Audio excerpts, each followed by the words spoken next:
देखिए यहाँ लिखा है यदि फलन f(x) वास्तविक संख्याओं की किसी उपसमुच्चय में परिभाषित एक वास्तविक फलन है। दोस्तों क्या लिखा गया है, यदि फलन f(x) वास्तविक संख्या रियल नंबर किसी उपसमुच्चय में परिभाषित एक वास्तविक फलन है और फलन f(x) के प्रांत x में x = a पर x = a एक बिंदु है, तब फलन f(x) x = a पर संतत होता है। ठीक है दोस्तों, मतलब x = a जो बोल रहा है, x = a जो बिंदु है वो प्रांत x में क्या है, एक फलन है। तो उस कंडीशन में फलन f(x) क्या होता है, एक संतत होता है। जैसे यहाँ आपको बता दिया गया, यदि limit x to a f(x) = fa, अगर जो लिमिट x to a पर इस फलन f(x) की वैल्यू और बिंदु जो यहाँ पर x = a लिया जा रहा है, x = a जो लिया जा रहा है, यानी इस a बिंदु पर इस फलन की वैल्यू दोनों कंडीशन में बराबर मिलती है, तो इसे हम क्या कहते हैं दोस्तों, संतत कहते हैं। ठीक है दोस्तों, अब देखिए हम जैसे आपको समझा रहे हैं कि ये है हमारा एक ग्राफ जिसे हम चित्र 1 के द्वारा दर्शाए हैं। इसको हम x अक्ष और इसको हम y अक्ष कहते हैं, और y अक्ष को ही हम f(x) कहते हैं। ठीक है दोस्तों, तो हम x पर एक बिंदु ले लिए, x = क्या ले लिए, a। अब हम इस a बिंदु पर पहुंचने के लिए, इस a बिंदु, ये a जो बिंदु है, इस सीमा पर पहुंचने के लिए, यहाँ पर पहुंचने के लिए, इस बिंदु पर पहुंचने के लिए ये रास्ता है हमें जाने का। इस बिंदु पर आने के लिए इधर से भी रास्ते हैं और इधर से। तो इस रास्ता को हम क्या बोलते हैं, राइट हैंड साइड इसको बोलते हैं, मतलब दाएं हाथ की मतलब ये साइड होती है, और ये इसको हम बोलते हैं लेफ्ट हैंड साइड, मतलब बाएं हाथ की साइड होती है। ऐसे अपने हाथ को करके आप देख सकते हैं कि ये राइट हैंड साइड ये है और ये लेफ्ट हैंड साइड है। ठीक है दोस्तों, तो इस सीमा पर पहुंचने के लिए हमारे पास क्या होते हैं, 2 रास्ते होते हैं। ठीक है ना, तो इस सीमा पर पहुंचते हैं, इस सीमा के करीब पहुंचते हैं, तो उस सीमा की हम वैल्यू देखते हैं, उस बिंदु के नज़दीक पहुंच जाते हैं ना। हम x = a के नज़दीक पहुंच रहे हैं, इन रास्ता से कहाँ पहुंच रहे हैं, इस रास्ता से हम x = a बिंदु के नज़दीक पहुंच रहे हैं।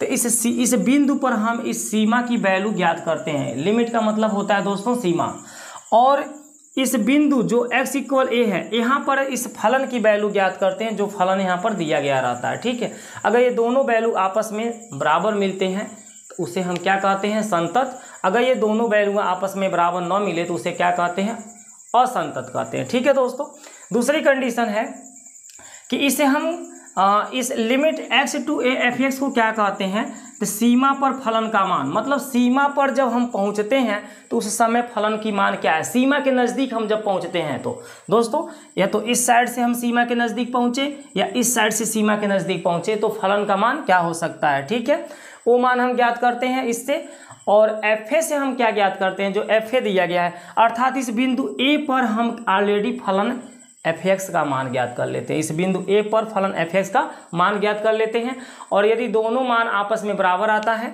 तो हम कहते हैं कि हमारा फलन क्या है, संतत है। ठीक है, चलिए दोस्तों यहाँ पर इस एग्जाम्पल के द्वारा हम आपको समझाते हैं, इस ग्राफ के द्वारा। जैसे देखिए चित्र 2 में हमने बनाया है कि एक बिंदु मैंने x = क्या ले लिया, 3, और इसको हम क्या कहेंगे, फलन f(x) कहेंगे, y अक्ष को क्या कहेंगे, फलन f(x) कहेंगे। अब देखिए इस 3 बिंदु के नज़दीक, मतलब बिंदु 3 के पास पहुंचने के लिए हम इधर से भी पहुंच सकते हैं, इधर से भी पहुंच सकते हैं। तो जब इधर से हम पहुंचेंगे तो 3 के नज़दीकी हमें कौन कौन से मान मिल सकते हैं, तो हमें 2.8 मिल सकता है, 2.9 मिल सकता है दोस्तों, ऐसे और भी मान मिल सकते हैं।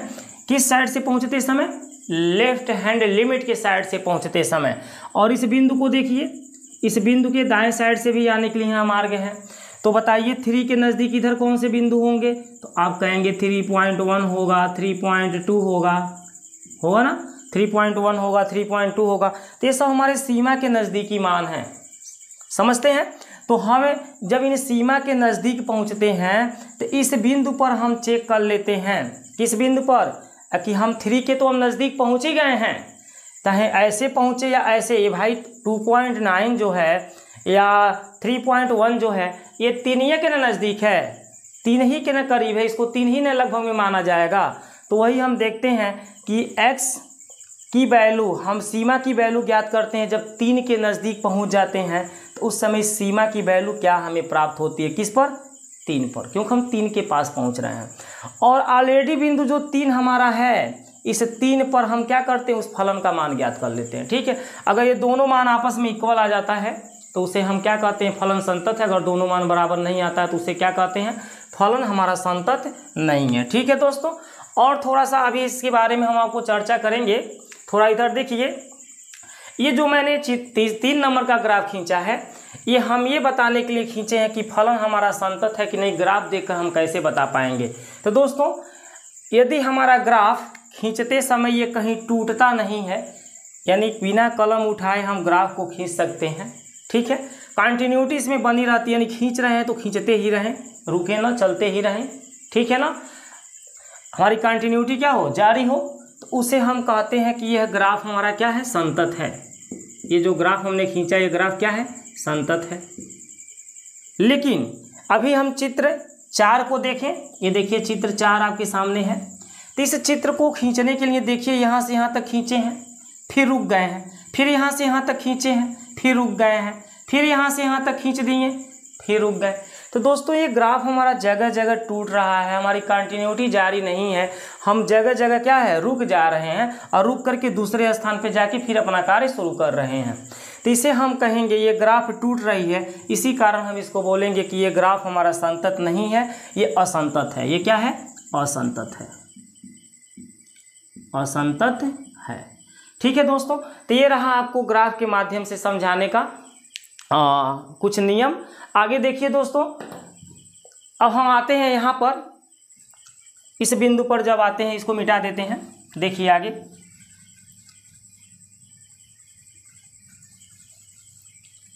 दोस्तों जब आप क्वेश्चन को, एग्जाम्पल को देखेंगे तो एकदम परिपूर्ण आपको जानकारी हो जाएगी। चलिए हम यहाँ पर आपको बताते हैं, इसको भी मिटा देते हैं। देखिए दोस्तों, ये जो फार्मूला हमारा लिखा हुआ है, limit x to a f(x), तो a बिंदु पर पहुंचने के लिए हमारे पास, इस सीमा पर पहुंचने के लिए 2 रास्ते बने हुए हैं। इस बिंदु पर पहुंचने के लिए 2 रास्ते हैं, एक बाएं साइड से और एक दाएं साइड से। तो दोस्तों, ये जो हमारा limit f(x) x to a होता है, ये 2 पार्ट में टूट जाता है। एक तो टूटता है लेफ्ट हैंड लिमिट में, और दूसरा जो टूटता है वो होता है राइट हैंड लिमिट। कहने का मतलब लेफ्ट हैंड लिमिट क्या होता है कि मतलब इस बिंदु पे पहुंचने के लिए हमारे लेफ्ट साइड से भी मार्ग बने हुए हैं, और राइट हैंड लिमिट क्या होता है, इस बिंदु पे पहुंचने के लिए हमारे पास राइट साइड से भी मार्ग हैं। यहाँ पर हम आ सकते हैं, इस बिंदु के नज़दीक हम पहुँच सकते हैं। ठीक है दोस्तों, तो जो लेफ्ट हैंड लिमिट होता है, लेफ्ट हैंड जो लिमिट होता है, उसे हम लिखते हैं limit x tends to -a f(x)। दोस्तों, ये माइनस जो चिन्ह दिया जाता है, ये बस दर्शाने के लिए दिया जाता है, इसका कोई मतलब नहीं होता है। ये -a हमारा ये बताता है कि हम बाएं साइड से जा रहे हैं, इस बिंदु पे कहाँ जा रहे हैं, बाएं साइड से जा रहे हैं। ये लेफ्ट हैंड लिमिट को दर्शाने के लिए ये माइनस चिन्ह को लगाया जाता है। ठीक है, और राइट हैंड लिमिट का हमारा जो फार्मूला होता है दोस्तों, वो होता है limit x to a plus f(x), limit x to a plus f(x). अब यहाँ पे ये जो प्लस चिन्ह लगाया जाता है, ये बताता है कि हम दाएं साइड से इस बिंदु पे पहुँचने का प्रयास कर रहे हैं, इस बिंदु के नज़दीक हम पहुँच रहे हैं। ठीक है, तो राइट हैंड लिमिट हमारी क्या होती है, limit x to a plus f(x), और लेफ्ट हैंड लिमिट क्या होती है, limit x to a minus a minus इसको बोलते हैं। देखिए यहाँ थोड़ा सा त्रुटि हो गया है, a पर कौन सा चिन्ह लगाते हैं, माइनस, और ये क्या होता है, f(x). ठीक है दोस्तों, तो ये हमारे होते हैं इस तरह से। अब देखिए, कोई फलन हमारा संतत कब होगा, जब इसका हमारा फलन क्या करे, पालन करे, इस नियम का पालन करे तो संतत होता है। और अभी हमने बताया कि इसके द्वारा हमारे दो नियम यहाँ पे बनते हैं, इसके द्वारा हमारे यहाँ पे 2 रास्ते मिल जाते हैं। तो यदि इस स्थान पर हम इन दोनों को पुट कर देते हैं तो हमारे पास बताइए कौन सा फार्मूला बन जाता है, left hand limit equal right hand limit equal फलन f(x), इक्वल फलन f(x), जो मतलब x इक्वल जो भी बिंदु देता है उस बिंदु पर हम क्या करेंगे, इसकी भी वैल्यू ज्ञात करेंगे, इसकी भी वैल्यू ज्ञात करेंगे, इसकी भी वैल्यू ज्ञात करेंगे। यदि ये तीनों वैल्यू आपस में बराबर होते हैं तो हम फलन को क्या कहते हैं, संतत है। अब दोस्तों limit x, left hand limit को हम कैसे ज्ञात करते हैं, तो लेफ्ट हैंड लिमिट को ज्ञात करने के लिए देखिए वहाँ फार्मूला हमने लिख दिया है। कौन सी फार्मूला होती है, limit x to a minus f x, और राइट हैंड लिमिट को ज्ञात करने का फार्मूला क्या होता है, limit x to a plus f x. ठीक है दोस्तों, और इसके इक्वल यहाँ हमारा फलन क्या हो जाएगा, एफ ए, क्योंकि दोस्तों हम एक्स इक्वल ए पर बिंदु को जांच कर रहे हैं। ठीक है, बिंदु को हमने ए मान करके रखा है कि हमको बिंदु ए के पास पहुंचना है और इसी बिंदु पे हमें चेक करना है कि मेरा फलन संतत है कि नहीं है। ठीक है दोस्तों, तो ये नियम यदि हमारा फलन पालन करता है तो हम कहते हैं कि हमारा फलन क्या है, संतत है। ठीक है दोस्तों, आगे देखिए, फलन संतत होने के लिए जो आपका फलन यदि अंश बटे हर के रूप में दे दिया गया है, तो फलन हमारा संतत कब होगा, जब हर हमारा कभी भी जीरो न आवे। ठीक है, यदि हर हमारा जीरो आ जाता है, शून्य आ जाता है, तो उस समय हमारा फलन परिभाषित नहीं होता है। उस समय फलन क्या होता है, परिभाषित नहीं होता है। और जब फलन परिभाषित नहीं होगा तो वह संतत भी नहीं होगा। ठीक है, जैसे मान लीजिए इससे आधारित हम आपको एक एग्जाम्पल समझा दें कि यदि हम x की वैल्यू डायरेक्ट, जैसे x की वैल्यू a पुट करने से, फलन में x की वैल्यू a पुट करने से वह जीरो बन जा रही है, उसका हर क्या बन जा रहा है, जीरो बन जा रहा है, तो उस कंडीशन में फलन तो संतत ही नहीं होगा। इसलिए हम क्या करते हैं, लिमिट का प्रयोग करते हैं। किसका प्रयोग करते हैं, लिमिट का प्रयोग करते हैं। तो देखिए दोस्तों, आपको यहाँ पे समझाते हैं, इसको मिटा देते हैं। देखिए अभी मैं आप लोग को एग्जाम्पल देता हूँ, एग्जाम्पल से आप लोग को समझ में आ जाएगा। देखिए थोड़ा इस बात को समझने का प्रयास आप करिए, क्या बोलते हैं, आपको समझ में आ जाएगी। इसको बोरिंग मत समझिए, इसको ये नहीं सोचिए कि मतलब ये ऐसा चैप्टर है हमको आएगा नहीं, ये बहुत ही इजी चैप्टर है, बस आपको ध्यान देने की बातें हैं। यदि आप ध्यान दे दिए तो एकदम समझिए कि ये बहुत ही इजी हो जाती है। और इस चैप्टर से हर साल बच्चों क्वेश्चन उठाता है। ठीक है, हर साल इस चैप्टर से क्वेश्चन आपका आना ही आना है, 1 क्वेश्चन 2 क्वेश्चन जरूर न जरूर आपको उठाएगा। ठीक है, तो देखिए दोस्तों, जैसे मान लीजिए हमें एक फलन दे रखा है f x equal x square minus a square बटे एक्स माइनस ए। आगे बोलता है x not equal a, x not equal क्या है, ए, मतलब एक्स की वैल्यू ए नहीं है, एक्स की वैल्यू ए नहीं हो सकती। एक्स की वैल्यू यदि ए हम रख दें तो ये फलन हमारा क्या होगा, संतत ही नहीं होगा। तो दोस्तों उस कंडीशन में इस फलन को जब हम सॉल्व करेंगे, इस फलन को सॉल्व करेंगे तो x की जगह हम a अभी पुट नहीं कर सकते हैं, क्योंकि यदि a पुट कर दिए तो वो क्या हो जाएगा, जीरो हो जाएगा। तो इसलिए दोस्तों हम क्या करेंगे, इसका फैक्टर कर देंगे। X square minus a square को हम x माइनस ए और क्या लिख सकते हैं, x प्लस ए लिख सकते हैं।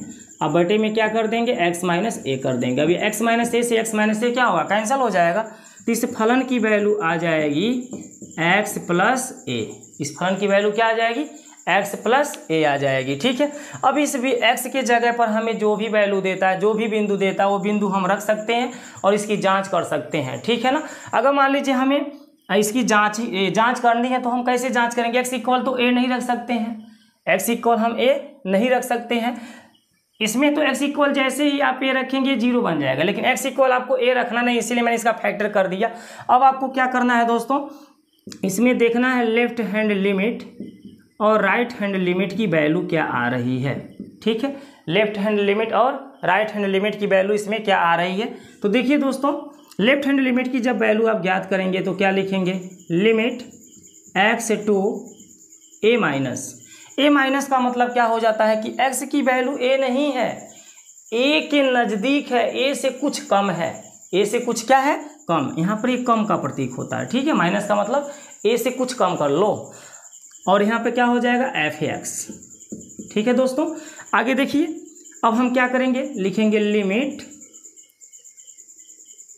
X to a minus. अब दोस्तों ए से जब कुछ कम रहेगा तो फलन का मान क्या होगा, तो ये जो दिया है वही कंडीशन यहाँ पर भी आएगा, एक्स मेरा क्या है, ए के इक्वल नहीं है, एक्स मेरा क्या है, ए के इक्वल नहीं है। तो उस कंडीशन में क्या होगी, इस फलन की वैल्यू देखिए, एक्स तो यहाँ बताया जा रहा है ना कि ए के इक्वल नहीं है, तो भाई एक्स जब ए नहीं है तो यानी ए से अधिक हो सकता है। एक्स क्या हो सकता है, ए से अधिक हो सकता है या ए से कम हो सकता है, ये तो हो सकता है भाई। ए एक्स तो ए के बराबर नहीं है, तो उस कंडीशन में एक्स मेरा क्या हो सकता है, या तो ए से अधिक हो सकता है या ए से कम हो सकता है। तो यहाँ देखिए एक्स मेरा ए से कम है, तो उस समय हम फलन का मान क्या लेंगे, एक्स प्लस ए लेंगे। क्या लेंगे, एक्स प्लस ए लेंगे। अब दोस्तों इसमें हम लिमिट को पुट कर देंगे। जब लिमिट को पुट करते हैं तो जहाँ भी इस फंक्शन में एक्स दिखाई देता है वहाँ इस ए को रख देते हैं, और इसके ऊपर जो चिन्ह देख रहे हैं इस चिन्ह को हम नहीं लगाते, यानी कि हम माइनस चिन्ह है तो यहाँ माइनस लगाएंगे या प्लस चिन्ह है तो प्लस लगाएंगे, ऐसा कुछ नहीं। सीधे हम इस ए को पुट करेंगे एक्स की जगह पे, तो ए प्लस ए हो जाएगा, इक्वल क्या आएगा, 2a आ जाएगा। ठीक है, अब चलिए राइट हैंड लिमिट को देख लेते हैं। राइट हैंड लिमिट में हम क्या लिखेंगे, limit x to a plus, limit x to a plus, और क्या लिखेंगे, f(x) लिखेंगे। ठीक है, a प्लस क्यों लिखते हैं, क्योंकि राइट हैंड लिमिट में हम दाएं साइड से आते हैं, तो दाएं साइड में हमारे जो मान होते हैं, जैसे ये मान लीजिए कोई रेखा हो गई, ये रेखा हो गई, तो इस बिंदु के दाएं साइड में जो होते हैं ये सब प्लस होते हैं। क्या होते हैं, प्लस। और इसके जो बाएं साइड में होते हैं ये सब क्या होते हैं, माइनस। तो इन्हीं को हम क्या कहते हैं, राइट हैंड लिमिट कहते हैं, और इनको क्या कहते हैं, लेफ्ट हैंड लिमिट कहते हैं। बात समझ रहे हैं। तो राइट हैंड लिमिट में प्लस चिन्ह मिलता है, लेफ्ट हैंड लिमिट में क्या मिलता है, माइनस मिलता है। तो उसी तरह से यहाँ देखिए राइट हैंड लिमिट में हमें प्लस चिन्ह मिल गया। तो भाई अब यहाँ पर एक्स का मान कैसा है, ए से प्लस, मतलब ए में कुछ जोड़ो, हल्का जोड़ो कुछ, तो ए में जब कुछ जोड़ेंगे तो ए से थोड़ा ज़्यादा है। एक्स का मान क्या है, ए से थोड़ा ज़्यादा है। तो जब एक्स का मान ए से थोड़ा ज़्यादा है तो उस समय भी हमारा फलन का मान क्या होगा, यही होगा, एक्स प्लस ए ही होगा। क्यों, क्योंकि इस कंडीशन में बोला गया ना कि एक्स मेरा ए के बराबर नहीं है। तो आप कैसे डिसाइड कर सकते हो कि जब एक्स ए के बराबर नहीं है तो एक्स का मान ए से कम होगा।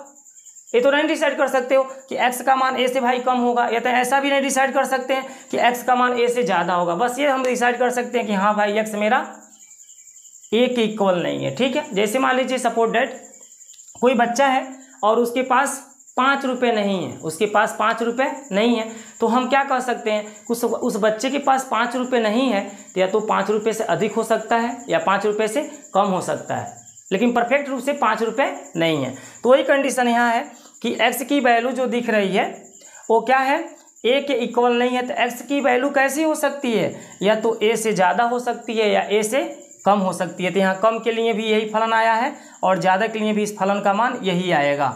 ठीक है, तो आप यहाँ क्या लिखेंगे दोस्तों, limit x to a plus, और फलन का मान हम क्या लिखेंगे, x प्लस a को लिखेंगे। किसको लिखेंगे, x प्लस a को। अब दोस्तों हमें क्या करना है, लिमिट को पुट करना है। किस स्थान पर, जहाँ भी x होगा वहाँ पर हम a को रख देंगे। ठीक है, तो दोस्तों जब x के जगह हम इस a को रखेंगे तो क्या ये प्लस चिन्ह लिखेंगे, नहीं लिखेंगे। ये हमारा प्लस चिन्ह माइनस चिन्ह खाली इस लिमिट को दर्शाने के लिए बताया जाता है कि ये लेफ्ट हैंड लिमिट को दर्शा रहा और ये राइट हैंड लिमिट को दर्शा रहा है। तो x की जगह हम a रखेंगे, तो a प्लस a बताइए कितना हो जाएगा, 2a हो जाएगा। ठीक है दोस्तों, तो आप देखिए लेफ्ट हैंड लिमिट और राइट हैंड लिमिट दोनों के मान सेम आ जा रहे हैं, इसलिए फलन हमारा क्या है, संतत है। कब संतत है, जब x की वैल्यू a नहीं रहेगा, उस कंडीशन में ये संतत है। समझ पा रहे हैं, अगर x की वैल्यू हम a रख देंगे तो ये फलन हमारा संतत नहीं होगा। बात समझ